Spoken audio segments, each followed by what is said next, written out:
জীবনের অর্থ কি? আপনার জন্ম হয়েছিল বস্ত্রহীনতার মধ্যে দিয়ে এবং আপনার মৃত্যু হবে বস্ত্রহীনতার মধ্যে দিয়ে।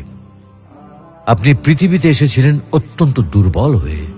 এত দুর্বল ছিলেন যে মার সাহায্য ছাড়া খাবারটুকু মুখে নিতে পারতেন না। আপনি যখন এই পৃথিবী ছেড়ে চলে যাবেন তখনও আপনি অত্যন্ত দুর্বল ও অসহায় থাকবেন। তখন আপনার কাফনের কাপড়টুকু আপনি নিজে পরতে পারবেন না, আরেকজন আপনাকে তা পরিয়ে দেবে।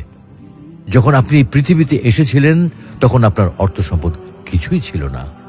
যখন আপনি এই পৃথিবী ছেড়ে চলে যাবেন তখনও আপনার অর্থ সম্পদ কিছুই থাকবে না।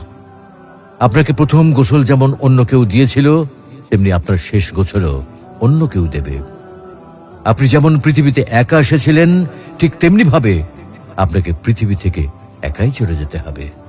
আপনার সঙ্গে আপনার প্রিয়জন কেউ যাবে না। এটাই জীবন। হ্যাঁ, এটাই তো জীবন। তাহলে কেন এত মারামারি, এত সংঘাত, এত হানাহানি? কেন এত বিদ্বেষ? কেন এত হিংসা? কেন এত বেইমানি?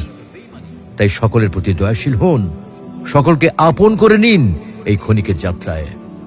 জীবন খুবই সংক্ষিপ্ত, সুতরাং জীবনকে মহৎ কাজে উৎসর্গ করুন।